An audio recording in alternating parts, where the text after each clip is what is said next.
Ibu, adik-adik, apa kabar? Alhamdulillah baik. Biasanya ceramah seperti ini tuh lebih banyak ibu-ibu. Tapi di desa Tebangan ini rupanya lain. Lebih banyak bapak-bapak. Teman-temannya pada kemana, Bu? Gak ada. Udah pernah tidur apa? Atau nonton sinetron? Cari ikan ya. Di sini lebih banyak bapak-bapak ya. Coba bapak-bapaknya masak, ibu-ibunya cari ikan, Pak. Oh gitu. Masya Allah. Nah, alangkah baiknya tentu saja karena ini pertama kali saya memperkenalkan diri. Ya, saya Deswara Setia nama. Asal Garut. Garut tuh cuma jalan 1 jam saja dari Bandung. Jadi dekat banget ke Bandung. Saya dulu satu pesantren, satu pondok dengan Ustadz Ihsan.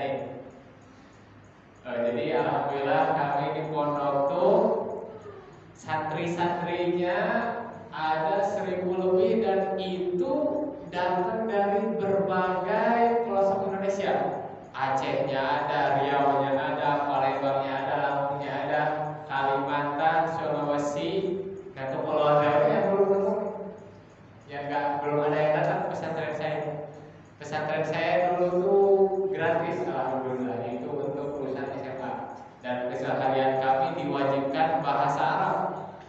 Jadi ini saya kalau kangen-kangen bahasa Arab nih sama Ustaz Isya nih kadang ngobrol bahasa Arab juga. Nah, kita juga harus ingat bahwa bahasa Arab itu bahasa Al-Quran. Jadi saat kita memahami bahasa Arab, kita bisa lebih mudah memahami Al-Quran dan hadis Nabi yang tentu saja Nabi kita bahasanya bahasa Arab. Tahun 2018 saya lulus pondok, saya keluar pondok, langsung saya ke Sulawesi Utara Ramadan tahun 2018, tepatnya di Kabupaten Bitung. Ramadan 2019-nya saya keliling, masih belum tuh Ramadan itu, keliling Tasik Bandung, tapi bersama syekhnya dari Timur Tengah. Jadi syekhnya menyampaikan ceramah agama pakai bahasa Arab, saya sebagai penerjemah. 2020 baru ke mana-mana karena COVID. Ternyata COVID juga nyampe ke Anambas ya. Alhamdulillah sekarang sudah tidak ada ya. Kemudian 2021 kembali saya bisa keluar lagi, saya ke Banjarnegara Jawa Tengah. 2022-nya saya keliling Bandung, Ramadan 2022. Insya Allah Ramadan 2023 ini saya keliling Anambas Kepulauan Riau. Alhamdulillah. Nah, masuk kita ceramah Isra Mi'raj. Bapak-bapak, ibu-ibu, adik-adik sudah sering ya dengar ceramah Isra Mi'raj ini setiap tahun, betul? Kalau bapak-bapak ada umurnya di sini 30 tahun, ini nih umur 5 tahun ini udah dengar ceramah Isra Mi'raj.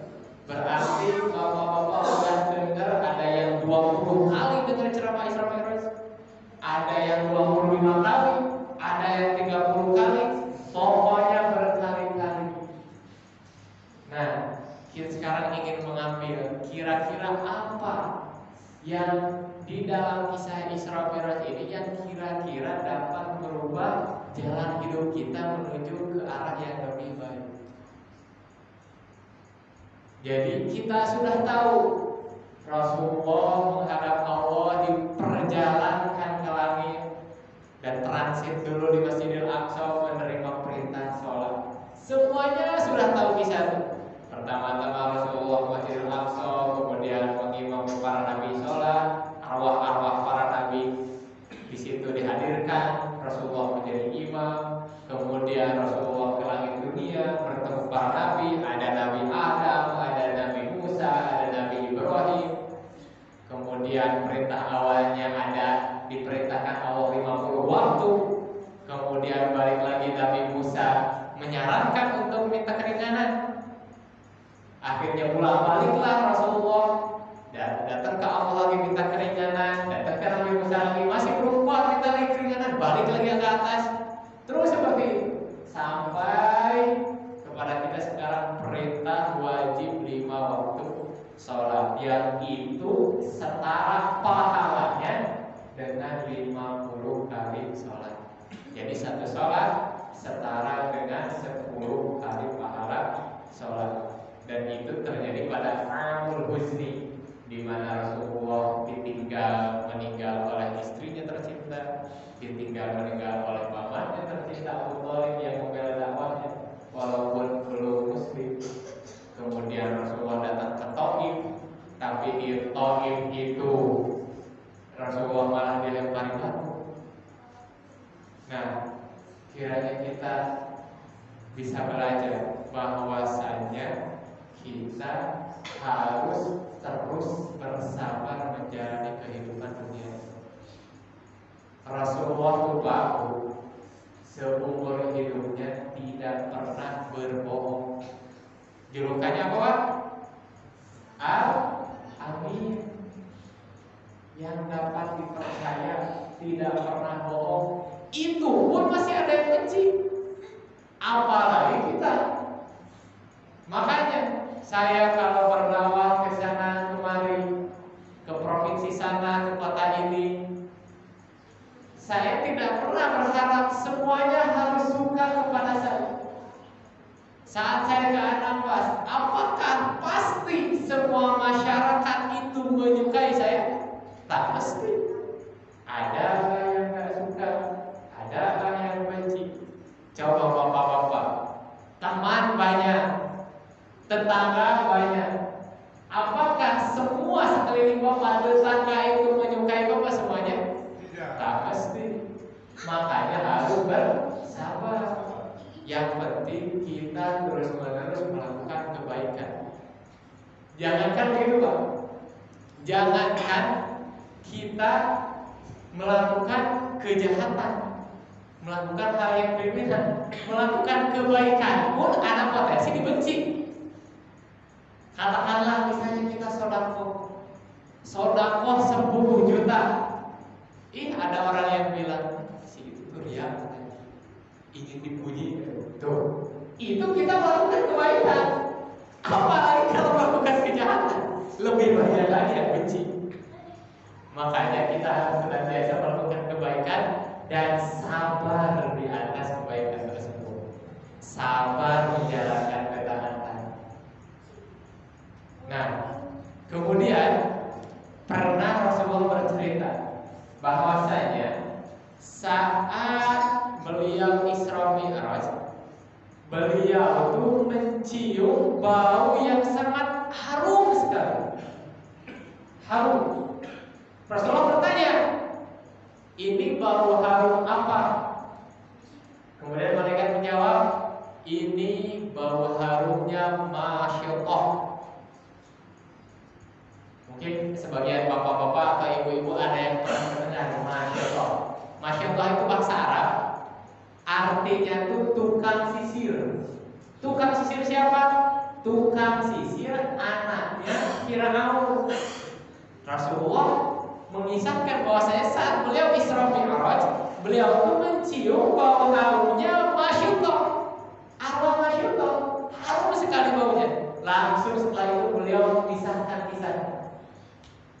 Saya akan mengisahkan di sini, mudah-mudahan kita bisa termotivasi dengan kisah masyaallah. Nah, apa sih yang dilakukan masyaallah di dalam hidupnya sampai saat Isra Mi'raj Nabi mencium bau harum arwah? Apa yang dilakukan masyaallah? Nah, jadi masyaallah ini pembantu yang ada di kerajaannya Firaun. Kerjaannya itu apa? Kerjaannya tuh nyisirin rambut anak perempuan Firaun. Itu aja kerjanya.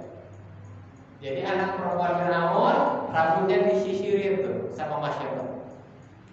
Pernah suatu ketika masyaallah tuh sedang nyisirin rambut anaknya, jatuh itu sisir. Secara refleks, secara spontan, masyaallah berkata saat itu sisir, kaget, bismillah.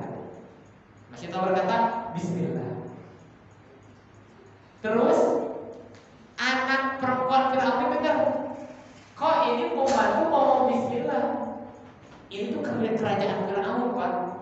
kita tahu bersama, Firaun itu ngaku Tuhan. Kalau ada orang yang mengakui Tuhan selain Firaun, itu habis itu riwayatnya. Ini di kerajaannya Firaun. Dan ini Masyitah sedang nyisirin anaknya Firaun. Iddah waktu sisir, Masyitah spontan ngomong Bismillah. Kemudian apa kata anaknya, anak perempuannya Firaun? Katanya, yang kau maksud itu ayahku. Abi, katanya. Dengan berani Masyitah berkata, tidak. Yang aku maksud adalah Tuhanku dan Tuhanmu dan Tuhan ayahmu. Berani itu Masyitah. Kemudian kata perempuan Firaun apa? Saya akan laporkan kepada ayah saya, kata. Dilaporkan kepada ayahnya Firaun. Nyampe ke telinga Firaun. Langsung ketika itu Firaun menginterogasi Masyitah. Engkau Masyitah mengakui ada Tuhan selain aku? Kata Masyitah, benar. Tuhanku dan Tuhanmu adalah Allah, kata Masyitah. Langsung Firaun menyiapkan kuah yang besar, diistilah dengan air panas atau minyak panas yang begitu. Pokoknya sesuatu yang panas. Dihadirkanlah Masyitah, dan bukan hanya sendiri Masyitah. Dihadirkan Masyitah bersama anak-anaknya. Kemudian udah kuali di depan mata, udah dipanaskan, itu udah mau dimasukkan anak-anak Masyitah. Ditanya Masyitah, engkau masih mengakui Tuhan selain aku? Ya, Tuhanku adalah Allah. Itu dimasukkan satu persatu anak Masyitah ke dalam kuali sampai meninggal dunia. Satu persatu Masyitah tetap diam di depan tuh. Firaun memasukkan anak-anak Masyitah terlebih dahulu, berharap supaya Masyitah itu berubah pikiran. Ini kalau Masyitah mengakui Firaun sebagai Tuhan, diselamat anaknya. Tapi Masyitah tidak mau. Tetap dia mengakui Allah sebagai satu-satunya Tuhan. Dimasukkan satu persatu anaknya sampai meninggal. Kemudian terakhir Masyitah itu sedang menggendong bayi, anak bungsunya. Udah beres habis anaknya meninggal, tinggal satu bayi yang di pangkuannya. Masyitah tuh ragu. Kasihan, ini bayi masih kecil, ragu. Kemudian dengan izin Allah, Pak Bu, itu bayi bisa berbicara. Apa kata bayi tersebut? Isbiri ya ummah fa innaki 'alal haq. Bersabarlah wahai ibuku, sesungguhnya engkau berada di dalam kebenaran. Jadi ternyata Pak Bu, yang bisa berbicara sewaktu bayi itu bukan hanya Nabi Isa. Ada nih anak Masyitah masih bayi, dengan izin Allah berbicara. Akhirnya setelah mendengar itu, Masyitah dan anaknya pun dimasukkan ke dalam kuali itu dan meninggal sebagai syahid.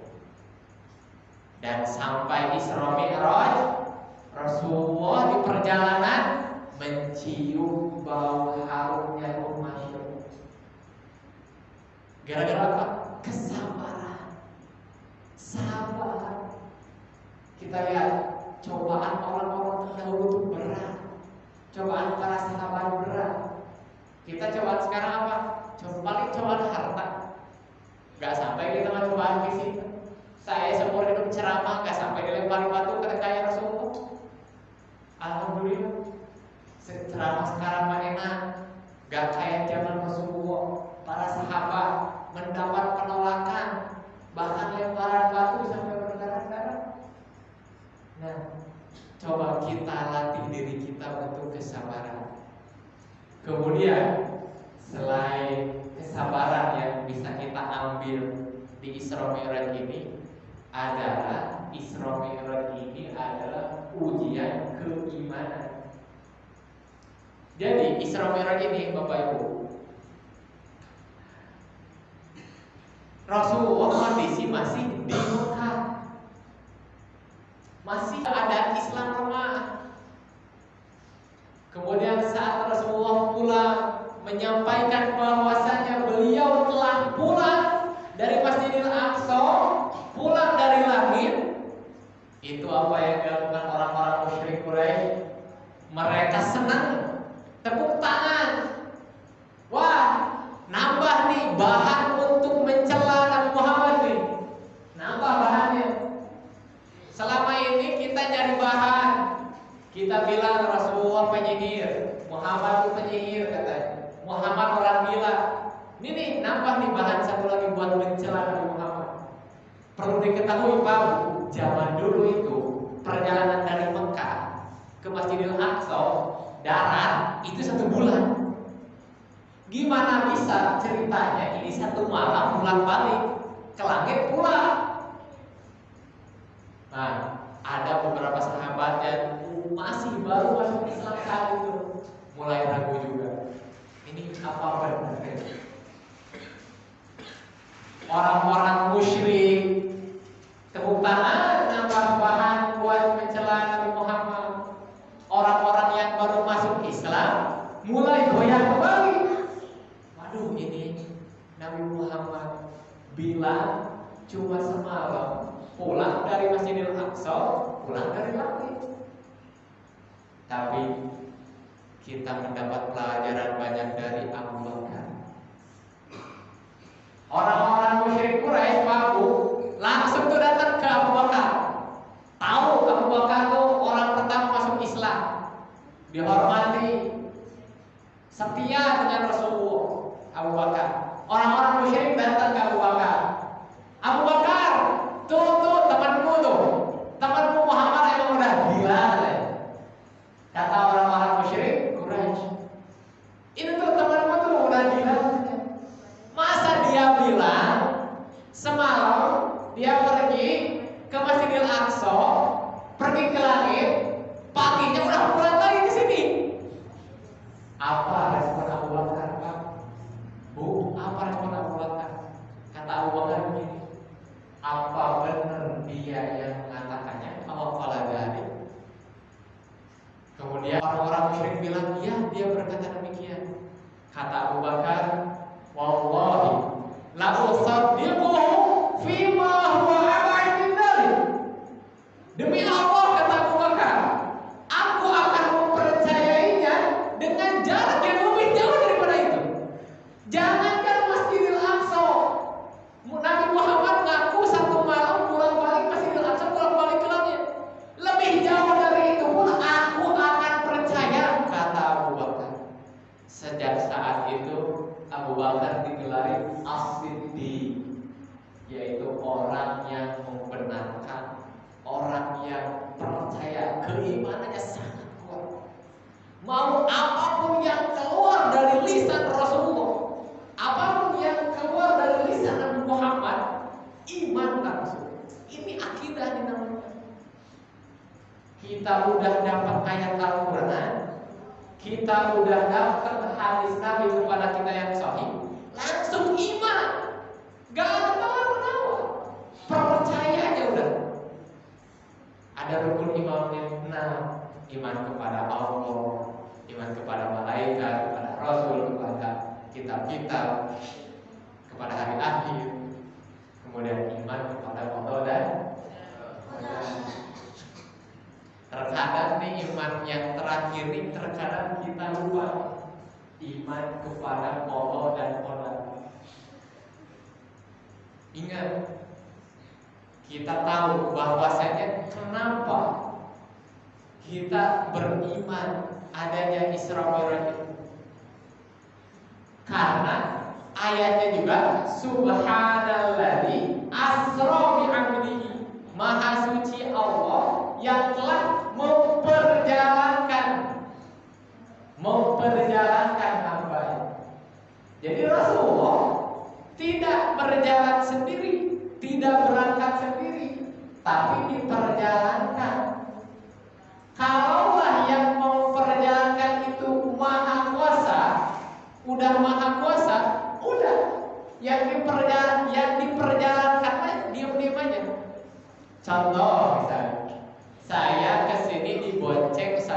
Ustadz Ihsan. Mau Ustadz Ihsan naik motornya cepat, mau Ustadz Ihsan naik motornya lambat. Saya tidak punya kuasa, saya dibonceng. Diam aja saya. Nah, Rasulullah ini diperjalakan langsung oleh Allah. Maka kalau kita sudah percaya Allah Maha Kuasa atas segala sesuatu, maka apapun yang terjadi dengan Rasulullah kita imani. Jadi kita beriman bahwasanya Allah Maha Kuasa melakukan apapun yang Dia inginkan. Allah Maha Kuasa mengambil apapun yang Dia inginkan dari kita. Dan Allah Maha Kuasa memberi apapun yang Dia inginkan kepada kita. Makanya jangan sedih kalau kehilangan. Tenang. Jadi Masya Allah ya, semakin orang itu mempelajari takdir, semakin orang itu mengimani takdir, dia hidupnya akan semakin tenang. Nah, saya ulangi Pak, semakin orang mengimani takdir, mengimani bahwa Allah itu Maha Kuasa, semakin orang itu akan tenang. Misal ada abang-abang, kakak-kakak di sini ngelamar kerja, udah keluar modal, udah keluar ongkos, bikin dokumen segala macam, udah sekolah tinggi-tinggi, ngelamar kerja, datang ke perusahaan ngelamar kerja, udah habis semua. Kemudian Allah menakdirkan dia ditolak, dia tidak diterima. Nah, apa yang kita lakukan itu tergantung keimanan kita terhadap takdir. Kalau orang gak iman sama takdir, pasti dia marah-marah. Kenapa ini bisa begini? Nah, gak karuan. Tapi kalau orang udah semakin dekat kepada Allah, semakin mengimani takdir, dia akan tenang. Ya, saya sudah berusaha. Amal paling kuat, Allah menakdirkan tidak diterima. Sama juga misalnya abang-abang mau melamar seorang wanita, datang ke seorang wanita, ditolak. Ya udah santai saja. Wanita itu banyak emangnya. Tanya aja bapak-bapak, emang jodoh bapak-bapak yang sekarang itu wanita yang pertama? Bisa jadi wanita yang kedua. Misalnya telah ditolak 1 kali, bisa jadi ada yang udah ditolak 2 kali, bisa jadi ada yang udah ditolak 3 kali, betul Pak? Macam-macam. Tapi takdir Allah gimana? Bapak-bapak sekarang menikah dengan istri-istri bapak yang sekarang, betul Pak? Ini bapak-bapak di sini istrinya pada berapa Pak? 1 istrinya? Saya 1 Pak. 1 baru 1. Saya 3 Ustaz, anak. Oh ya, 3 anaknya. Nah itu. Nah, jadi semakin orang beriman kepada takdir Allah, semakin tenang. Makanya kalau misalnya ada bapak-bapak di perjalanan kehilangan sesuatu, katakanlah kehilangan dompet, coba respon bapak-bapak itu tergantung keimanan bapak terhadap Allah dan Qadar. Apa yang bapak lakukan saat hilang dompet? Marah-marah, gelisah, atau gimana? Mencari ya mencari, tapi gak usah sambil marah-marah. Nih hilang nih dompet, HP hilang. Ya udah gak usah sambil marah-marah, cari aja. Ingat-ingat, ini ada orang yang nyari barang hilang sampai panik, sampai marah-marah, sampai kata-kata kotor keluar dari mulutnya. Nah, atau misalnya ibu-ibu di rumah, ada anaknya bawa gelas kaca, kemudian dipecahkan sama anak itu. Prek! Gimana sih suara kaca-kacanya? Kan gimana Pak? Prek! gitu, gimana? Perang gitu. Pokoknya suara pecah-pecahan. Pecah sama anak-anak, apa respon ibu-ibu? Marah sama anak itu, pukul anak-anak itu. Ya nggak usah. Dia tidak sengaja. Saya Faru, saat saya perjalanan kemari, saya lihat di kapal tuh, kan kita dapat makan ya Pak ya. Ada saya melihat keluarga tuh ibu-ibu, anaknya bawa makanan, anak ambil makanan, tumpah semua Pak, tumpahin makanan, terbuka mulutnya tumpah. Kemudian apa yang dilakukan si ibu itu? Dicubit itu anak. Anak dicubit, neneknya juga ikut mukul badannya. Gini katanya. Astagfirullahaladzim. Ini anak gak sengaja. Udah aja. Kalau gak sengaja, biarin aja. Beda kalau maksudnya disengaja. Kita ajari anak kita, deh gak boleh gitu. Nah, jadi respon kita terhadap sesuatu itu tergantung keimanan kita. Kita bisa tenang gak? Coba kalau dipikir Pak, katakanlah anak nih ngerusakin barang, gak sengaja, emang berapa sih harga barang? Harga gelas berapa ya? Dibanding dengan hancurnya hati anak. Hancur tuh hatinya gitu. Dia akan takut nanti. Bilang aja ibu, gak apa-apa, gak sengaja, lain kali hati-hati. Beres, beli lagi gelas baru, beli lagi piring baru, betul kan? Nah itu respon kita terhadap kehilangan sesuatu tergantung keimanan kita terhadap Allah dan Qadar. Makanya pernah saya dulu punya kisah berjalan naik motor dengan istri. Saya naruh barang di motor tapi tidak kuat, hilang. Wah istri itu, ih akang mah, bedanya akang ya. Ih akang mah. Nah sudah. Kalau bahasa kita mah, kalau di sini panggilannya suami apa? Panggilan kepada suami? Papi. Papi. Misalnya mami dan papi. Mami punya barang dibawa sama papi. Papi hilang. Respon mami gimana? Ih papi mana? Tuh, saya langsung ajarkan istri saat itu. Saya bilang apa? Jangankan ini saya bilang, jangankan hal yang murah segini, hilang motor saya gak akan apa-apa. Saya bilang gitu Pak. Saya kehilangan motor, saya gak akan nyalain kamu.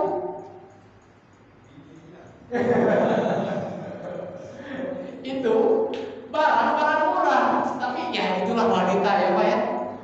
Beli barang murah sebenarnya, tapi saat hilang itu nyalain kita. Kita salah, tapi kita gak sengaja kan? Salah, gak sengaja. Nyalain. Saya bilang, tinggal beli lagi apa susahnya? Jangankan ini yang lebih mahal dari ini pun saya gak akan nyalain siapa-siapa. Makanya di situ saya mengajari, kalau ada kehilangan sesuatu yang tidak disengaja, jangan pernah menyalahkan orang yang pernah, apalagi anak-anak. Baik. Keimanan terhadap Allah dan Qadar, keimanan terhadap kuasa Allah. Ingat, yang ngasih kita tuh Allah, yang ngambil dari kita juga itu Allah. Mau kapan saja Allah ambil, bisa. Segala sesuatu ada ajalnya. Motor-motor Bapak, mobil-mobil Bapak itu ada ajalnya, dan ajalnya macam-macam. Bisa hilang, bisa rusak, bisa dijual lagi, betul kan? Yang penting ada aja. Kalau motor itu ada sampai Bapak mati, berarti ajal motor itu lebih banyak daripada ajal Bapak. Tapi pasti ada ajalnya, entah rusak, hilang, dijual. Nah, rumah juga dan lain sebagainya, harta. Tapi kita tetap meyakini Allah yang Maha Kuasa. Makanya kita nih terus ceramah agama ini menguatkan keimanan kita. Ini yang penting. Di Isra Mi'raj bukan waktunya yang penting. Kita selama ini sudah baik belum salat kita, nah itu yang penting. Makanya ahli sejarah pun berbeda apa saat menentukan waktunya. Ada yang bilang Isra Mi'raj itu 3 tahun sebelum hijrah. Ada ahli sejarah juga yang bilang oh ini 1 tahun sebelum hijrah. Tuh tahunnya juga udah beda. Apalagi bulannya sama tanggalnya. Kalau kita membuka buku sejarah, tuh ulama-ulama sejarah itu berbeda juga. Makanya apa? Bapak-bapak, ibu-ibu yang mau ngadain pengajian Isra Mi'raj awal Rajab boleh. Yang mau ngadain pengajian Isra Mi'raj pertengahan Rajab boleh. Yang mau ngadain pengajian Isra Mi'raj akhir Rajab boleh. Jangankan awal pertengahan akhir Rajab, luar Rajab boleh nggak? Boleh. Bulan Sya'ban mau ngadain pengajian agama bahas Isra Mi'raj boleh.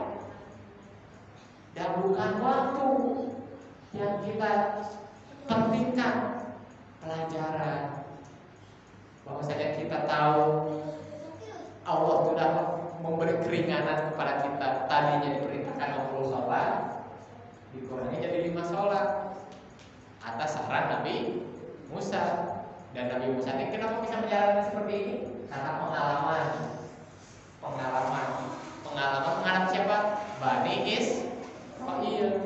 Kita tahu kalau kita baca ayat-ayat tentang Bani Israil di Al-Quran, itu Bani Israil itu salah satu dari sifatnya apa? Ngeyel. Tahu ngeyel apa? Ngeyel. Sangat di sini ya. Sangat diperintahkan sesuatu nawal. Itu tuh sifat Bani Israil. Diperintahkan sesuatu nawal. Kalau umat Nabi Muhammad enggak. Kalau umat Nabi Muhammad slogan kita apa? Sami'na wa ata'na. Itu slogan umat Nabi Muhammad. Kalau Bani Israil enggak. Kalau udah dengar, kira-kira bisa ditawar kan? Jangan kayak gini. Nah, itu kan slogan umat Nabi Muhammad. Nah, makanya karena pengalamannya Nabi Musa bilang, enggak, jangan 50 sholat minta keringanan. Akhirnya terus menerus dikasih keringanan sampai 5 sholat. Jadi kita bisa meneladani juga di kisah ini bahwasanya kita harus memberi keringanan kepada manusia. Jangan sampai ada slogan seperti ini. Kalau bisa sulit, kenapa harus dipermudah? Ada slogan kayak gitu kan? Enggak. Yang benar mah kalau bisa mudah, kenapa harus dipersulit? Permudah orang-orang. Kita kalau mengurusi suatu urusan masyarakat, urusan jamaah, permudah, beri kemudahan. Kan kita juga sebagai para imam, kita diajari bahwasanya kita para imam itu harus memudahkan makmum. Apa? Kalau ada makmum orang tua, kita harus perintah sholatnya. Nah itu yang diajarkan kepada kita sebagai para imam. Para khotib kita juga diajarkan jangan lama-lama khutbah, permudah. Nah termasuk ceramah agama ini pun jangan lama-lama. Nah inilah berarti tandanya penghujung ceramah kita.